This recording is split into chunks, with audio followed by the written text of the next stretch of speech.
پرون مفکر او نن فاسد. آیا زلمی خلیلزاد د غني په حق کې زیاتی کوي؟ په اسلام آباد کې د افغانستان پخوانی سفیر عاطف ماشال د ولسمشر غني دفاع ته راودانګل او د خلیلزاد پر هغو تورونو یې کلک برید وکړ چې اشرف غني یې پکې په فساد تورن کړی و. ماشال وایي غني افغانستان د یوې داسې تباهۍ او کورنۍ جګړې څخه وژغوره چې بهرنیو هیوادونو ورته د دویمې سوریې پلان جوړ کړی و.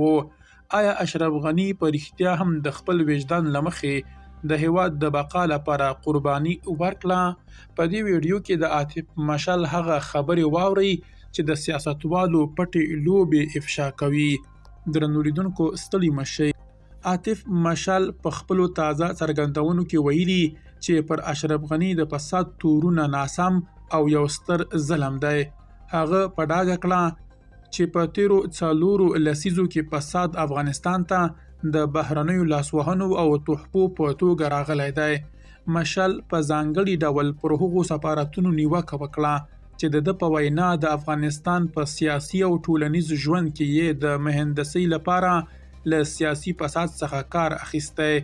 نوموړی وایي افغان ځوان نسل اوس د دې ټولو بهرنیو لوبو په اړه پوره پوهاوی لري. ښاغلي ماشال که څه هم ومنله چې د اشرف غني له نږدې حلقې سره یې په ډیرو مسلو کې اختلاف درلود، خو ټینګار یې وکړ چې د وجدان له مخې باید د غني وطن دوستي او تدبیر هیر نه کړای شي.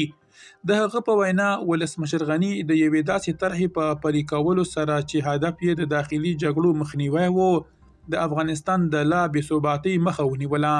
ماشال ادعا کوي چې بهرنیو قوتونو غوښتل افغانستان د سوریې په برخلیک واړوي، خو د غني د بقا پلانونو دا ټولې شومې نقشې ناکامې کړې.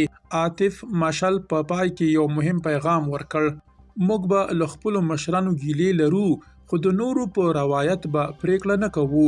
هغه پوښتنه وکړه خلیلزاد چې پرون غني مفکر ګاڼه نن یې ولې فاسد بولي؟ تاسو د عاطف ماشال له دغو څرګندونو سره همغږي یئ؟ آیا اشرف غني په رښتیا هیواد له یوې لویې جګړې وژغوره؟ خپل نظر په کامنټ کې ولیکئ. ویډیو لایک او د حقیقتونو د پوهېدو لپاره زموږ پاڼه فالو او چینل سبسکرایب کړئ. درنو لیدونکو له ملتیا مو مننه.